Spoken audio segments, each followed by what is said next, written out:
రంగారెడ్డి జిల్లా నాగిరెడ్డిపేట మండలంలోని పోచారం ప్రాజెక్టుకు వరద ఉధృతి తగ్గింది.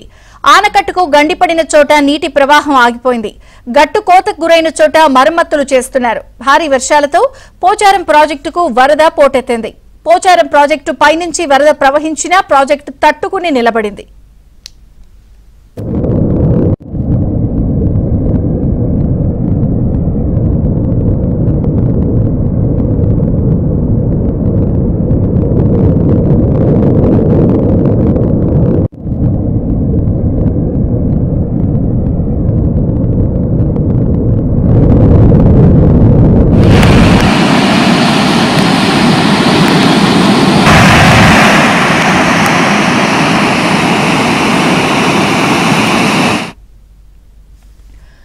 నూట మూడేళ్ల పాత పోచారం ప్రాజెక్టు భారీ వరదలకు తట్టుకుని నిలబడిందని మంత్రి ఉత్తమ్ కుమార్ రెడ్డి అన్నారు. దీని మొత్తం కెపాసిటీ 70,000 క్యూసెక్కులు కాగా 1,82,000 క్యూసెక్కుల వరదను ప్రాజెక్టు తట్టుకుందని అన్నారు.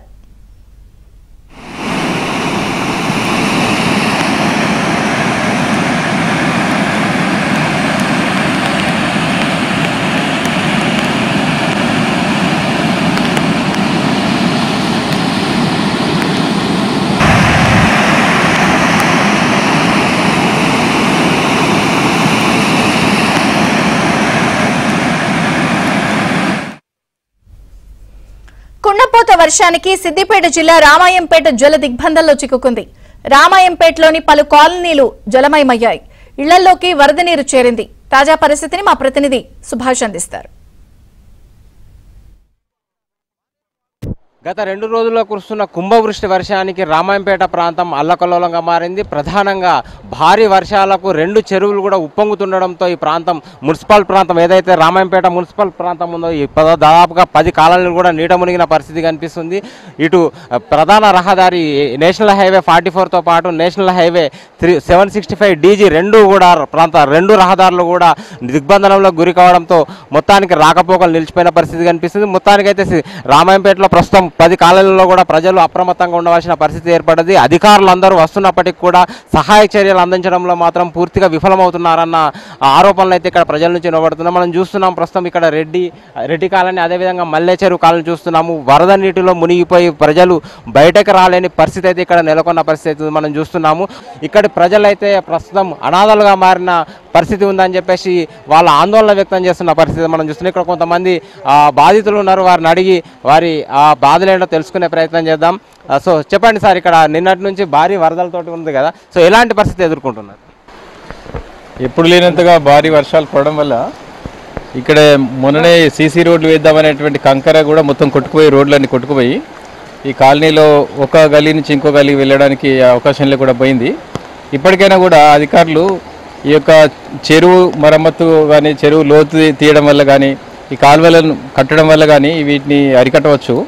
మరి ముందు భవిష్యత్తును ఆలోచించి ఈ యొక్క మరమ్మతులు చేపట్టి కాలువలు సరి అయిన పద్ధతిలో ఉండేటట్టుగా చేస్తే బాగుంటుందని అనుకుంటున్నాం. చెప్పండి, గత ఈ రామాయంపేటలో 10 కాలనీలు కూడా నీట మునిగిన పరిస్థితి కనిపిస్తుంది. ముఖ్యంగా రహదారులన్నీ కూడా దిగ్బంధనానికి గురై ప్రజల రాకపోకలకు తీవ్ర ఇబ్బందులు ఎదుర్కొన్న పరిస్థితి కనిపిస్తుంది. ఎలాంటి ఇబ్బందులు ఎదుర్కొంటున్నారు? అధికారుల నుంచి మీకు ఎలాంటి సాయం అందుతుంది? గత 4 దశాబ్దాల చరిత్రలో ఇట్లాంటి పరిస్థితి ఏ రోజు కనిపించలేదు. పూర్తిగా జల దిగ్బంధనంలో రామాయంపేట మున్సిపల్ కూరుకుపోయి పక్కింటి వారిని కూడా రాలేని పరిస్థితి, దిక్కుతోచిన స్థితిలో కొట్టుమిట్టాడుతున్నారు. ఏ రోజు కూడా చూడని పరిస్థితి. రామాయంపేట పట్టణంలో సుమారు 25,000 జనాభా ఉంటుంది. దీనికి తగ్గట్టుగా ఎక్కడ కూడా డ్రైనేజీ వ్యవస్థ లేదు. కొత్తగా పుట్టుకొచ్చిన కాలనీల్లో ఎక్కడ చేసినటువంటి సందర్భాలు లేవు. రోడ్లు అయితే కూరుకుపోయి ఉన్నాయి. పూర్తిగా డ్రైనేజీ వ్యవస్థనే దీనికి నిర్లక్ష్యం. పన్నుల వసూళ్ళు అయితే మున్సిపల్ బరాబర్ చేస్తారు, కానీ ఎక్కడ కూడా అభివృద్ధి చేసిన దాఖలాలు కనిపించలేదు.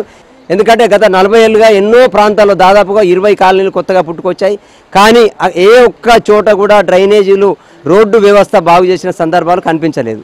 ఇక్కడ చాలా ఇప్పుడు ఇళ్లలోకి బయటకు వెళ్ళే పరిస్థితి లేదు మా దగ్గర. ప్రస్తుతానికైతే చెల్లు మొత్తం వంతెనలు కొట్టుకుపోయినాయి. ఇళ్లలోకి నీళ్లు చేరడం ద్వారా ఎలాంటి అంటే కిరాణా షాపులో కానీ బయటకు వెళ్ళి బస్సులు కొనుక్కుందామంటే చాలా ఇబ్బందిగా ఉన్నాయి సార్. ఇక్కడ కనబడే చెరువు మల్లె చెరువు దాని ద్వారా కింద ఏసీ కాలనీ ఉంది సార్. ఈ చెరువు ఇలాగనే మళ్ళీ 2 రోజులు వర్షం అంటారు సార్. ఇట్లనే 2 రోజులు వర్షం పడ్డదంటే మాత్రం అక్కడ ఏసీ కాలనీ కూడా ఇప్పటికి కొట్టుకుపోయే అవకాశం ఉంది సార్. ఇప్పటికే బీసీ కాలనీ, రామాయపేటలో బీసీ కాలనీ, మన అక్రబాసి ఇళ్లలో నీళ్లు చేరి వాళ్ళు కూడా చాలా అవస్థగా ఉన్నారు సార్. ఇది కొనసాగితే చాలా ఇబ్బందులు ఉంటారు సార్. దీని పరిస్థితులు ఉంచుకొని కొంచెం ప్రభుత్వం కూడా ఏదైనా తగిన చర్యలు తీసుకొని ముందే చర్యలుగా ఏదైనా ఆర్థిక సహాయం పరంగా కూడా ప్రజలకు ఇబ్బంది కాకుండా చూడాలని కోరుతున్నాం సార్. రామాయంపేట మొత్తం చుట్టుపక్కల నిర్బంధంగా అయిపోయి ప్రజలకు చాలా ఇబ్బందికరంగా ఉంది. అధికారులు ఏదైతే మున్సిపాలిటీ అధికారులు వాళ్ళు ఎలాంటి కూడా స్పందన లేదు. ఇక డ్యానేజ్ చాలా చిన్నగా ఉంది. ఇది ఇంతకుముందు కూడా ఒక పిల్లలు కొట్టుకుపోవడం కూడా జరిగింది. ప్రజల దృష్టికి తీసుకుపోయి ప్రభుత్వం దృష్టికి తీసుకుపోయినా అయినా స్పందించడం లేదు. మేము గత 3 సంవత్సరాలు బిక్కు అనుకుంటూ ఏమైనా వస్తువులు తెచ్చుకోవాలంటే రోడ్డు దాటే పరిస్థితి లేదు. మొత్తం రోడ్లు ఎక్కడెక్కడ కట్టేనాయి. ఈ అలుగు అనేది ఇక్కడ పారేటువంటి అలుగు అనేది అక్కడి నుంచి వెళ్ళాల్సింది, ఫస్ట్ ఇక్కడ నుంచి రావాల్సింది కాదు ఇది. సో అక్కడ ఏమైంది అంటే ఈ చెరువు నుంచి వచ్చేటువంటి వరదకు కనీసం చిన్న పైపులు వేసి ఆ చిన్న మరమ్మతులు చేస్తే ఆ పైపులో నీళ్లు పట్టక చెత్త తట్టక ఈరోజు కాలనీ ముంపు ప్రాంతానికి ఈ కాలనీ మొత్తం ముంపు గురి కావడానికి ప్రధాన కారణం అదే. ఓకే, మొత్తానికి మనం చూస్తున్నాము ఆ రెడ్డి కాలనీ కావచ్చు, అదేవిధంగా మల్లె చెరువు కాలనీ రెండు కూడా నీటిలో ముంపు గురై తీవ్ర ఇబ్బందులు పడుతున్న పరిస్థితి మనం చూస్తున్నాము. మొత్తంగా రామాయంపేట ప్రాంతం అస్తవ్యస్తంగా మారి తీవ్ర నీటి దిగ్బంధంలో మునిగిపోయిన పరిస్థితి అయితే కనిపిస్తుంది. రామాయంపేట నుంచి వీడియో జర్నలిస్ట్ గిరితో సుభాష్.